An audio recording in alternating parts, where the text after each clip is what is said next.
Firman Tuhan Harian. Sejak keberadaan pengelolaan Tuhan, Ia selalu sepenuhnya berdedikasi untuk melakukan pekerjaannya. Sekalipun menyelubungi pribadinya dari manusia, Ia selalu berada di sisi manusia, melakukan pekerjaan dalam diri manusia, mengungkapkan wataknya, membimbing semua manusia dengan esensinya, dan melakukan pekerjaannya dalam diri setiap orang melalui kekuatannya, hikmatnya, dan otoritasnya, sehingga membuat zaman hukum Taurat, zaman kasih karunia, dan sekarang zaman kerajaan terwujud. Meskipun Tuhan menyembunyikan pribadinya dari manusia, wataknya, wujudnya, miliknya, dan kehendaknya terhadap umat manusia secara terang-terangan diungkapkan kepada manusia agar dilihat dan dialami manusia. Dengan kata lain, meskipun manusia tidak dapat melihat atau menyentuh Tuhan, watak dan esensi Tuhan yang telah dijumpai manusia adalah mutlak pengungkapan Tuhan itu sendiri. Bukankah ini adalah faktanya? Terlepas dari metode atau sudut pendekatan yang Tuhan pilih untuk pekerjaannya, Ia selalu memperlakukan orang melalui identitasnya yang sebenarnya, melakukan pekerjaan yang menjadi kewajibannya, dan mengatakan apa yang harus Ia katakan. Tidak peduli dari posisi apa Tuhan berbicara, Ia bisa saja berdiri di surga tingkat ketiga, atau berdiri dalam daging, atau bahkan sebagai manusia biasa. Ia selalu berbicara kepada manusia dengan segenap hatinya dan dengan segenap pikirannya, tanpa ada tipu daya ataupun sesuatu yang disembunyikan.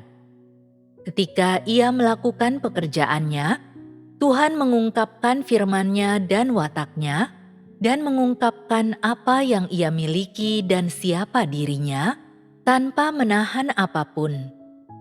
Ia membimbing umat manusia dengan hidupnya, wujudnya, dan miliknya. Inilah bagaimana manusia hidup di sepanjang zaman hukum Taurat, era buayan umat manusia, di bawah bimbingan Tuhan yang tidak dapat dilihat dan tidak dapat disentuh. Tuhan menjadi daging untuk pertama kalinya setelah zaman hukum Taurat, inkarnasi yang berlangsung selama 33,5 tahun. Bagi manusia, apakah 33,5 tahun waktu yang lama? Tidak lama.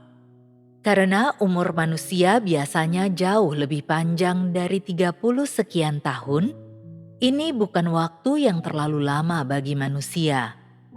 Namun, bagi Tuhan yang berinkarnasi, 33,5 tahun ini benar-benar waktu yang sangat lama. Ia menjadi manusia, seorang manusia biasa yang menanggung pekerjaan dan amanat Tuhan.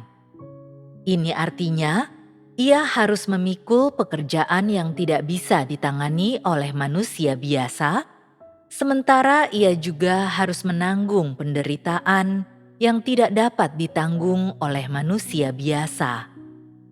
Jumlah penderitaan yang ditanggung oleh Tuhan Yesus selama zaman kasih karunia, dari sejak memulai pekerjaannya hingga ketika Ia dipaku di kayu salib, mungkin bukan sesuatu yang bisa disaksikan secara langsung oleh orang-orang pada zaman sekarang, tetapi dapatkah engkau semua setidaknya mengerti semua itu melalui kisah-kisah di dalam Alkitab?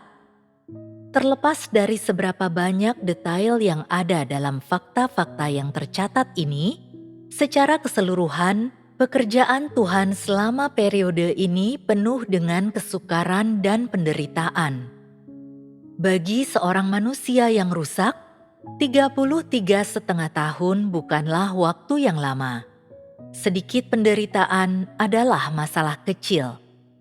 Namun, bagi Tuhan yang kudus, yang tidak bercela, yang harus menanggung dosa seluruh umat manusia, dan makan, tidur, serta hidup bersama dengan orang berdosa, rasa sakit ini terlalu besar.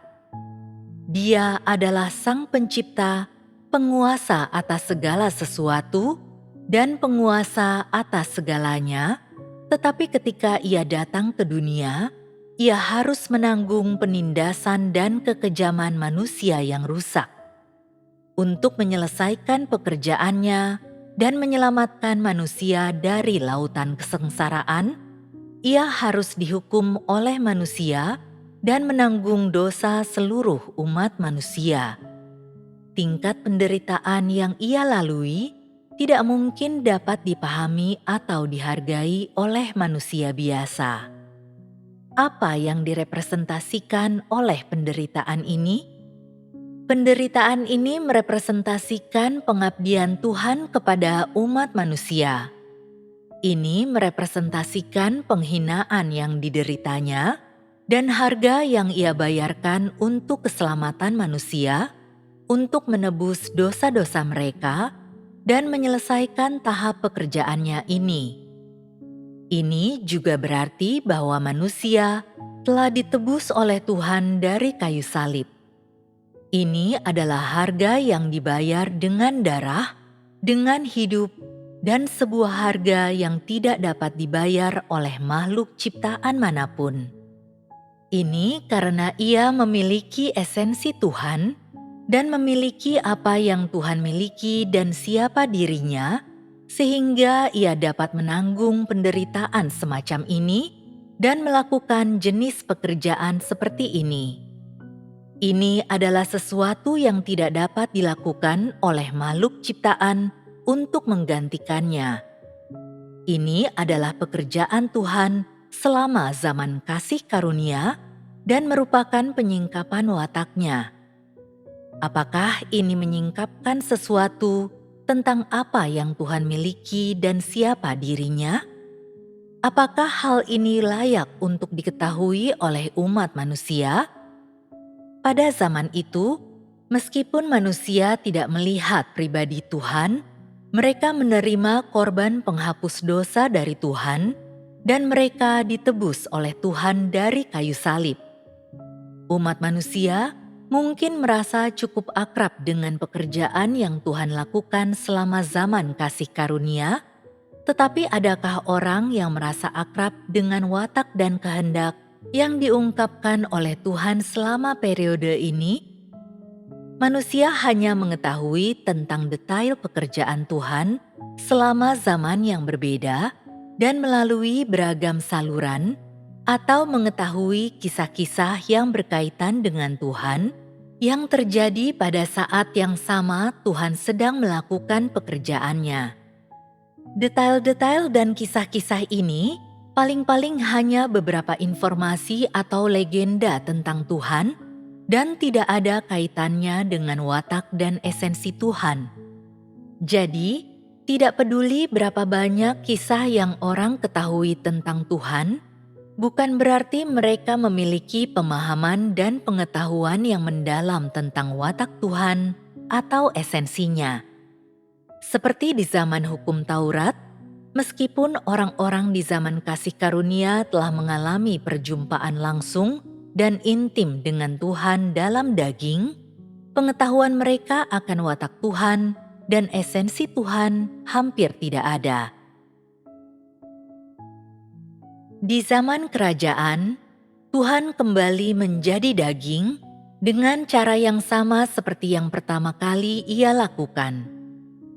Selama periode pekerjaan ini, Tuhan tetap terang-terangan mengungkapkan firman-Nya, melakukan pekerjaan yang harus Ia lakukan, dan mengungkapkan apa yang Ia miliki dan siapa dirinya.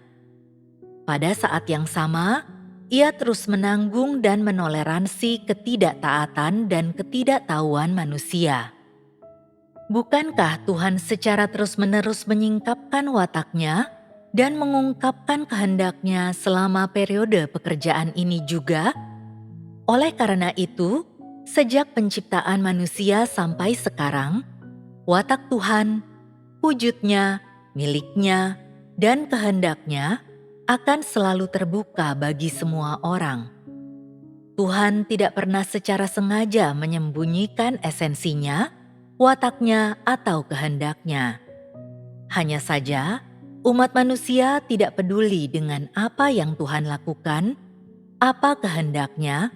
Itulah sebabnya manusia memiliki pemahaman yang sangat menyedihkan akan Tuhan. Dengan kata lain, sementara Tuhan menyembunyikan pribadinya, Ia juga berdiri di samping umat manusia setiap saat secara terbuka memproyeksikan kehendak, watak, dan esensinya setiap saat. Dalam hal tertentu, pribadi Tuhan juga terbuka bagi manusia, tetapi karena kebutaan dan ketidaktaatan manusia, mereka tidak pernah mampu untuk melihat penampakan Tuhan.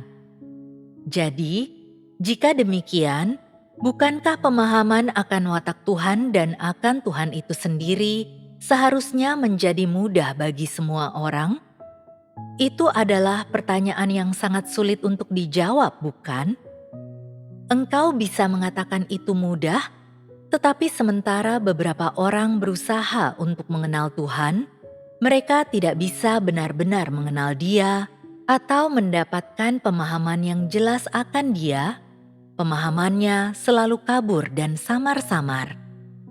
Namun, jika engkau mengatakan itu tidak mudah, itu juga tidak benar. Setelah menjadi subjek pekerjaan Tuhan sedemikian lamanya, semua orang seharusnya melalui pengalaman mereka memiliki hubungan yang murni dengan Tuhan. Mereka setidaknya harus merasakan Tuhan sampai batas tertentu dalam hati mereka atau pernah bersentuhan dengan Tuhan secara rohani, dan mereka setidaknya pernah memiliki sedikit kesadaran perseptif akan watak Tuhan atau memperoleh sedikit pemahaman akan Dia.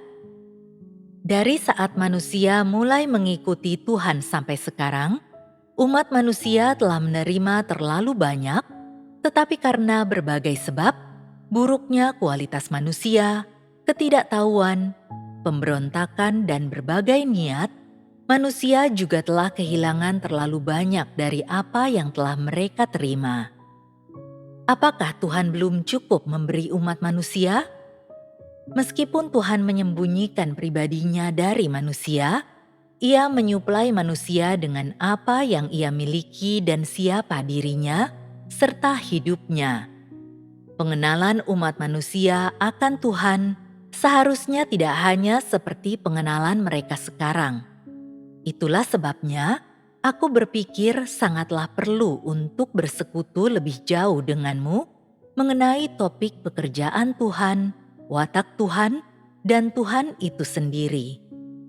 Tujuannya, agar ribuan tahun pemeliharaan dan perhatian yang telah Tuhan curahkan ke dalam diri manusia tidak akan berakhir sia-sia, dan agar umat manusia dapat benar-benar memahami dan menghargai kehendak Tuhan terhadap mereka. Ini agar orang-orang dapat maju ke tahap yang baru dalam pengenalan mereka akan Tuhan. Ini juga mengembalikan Tuhan ke tempatnya yang sebenarnya di hati orang-orang, yaitu tempat yang memang layak untuk Dia.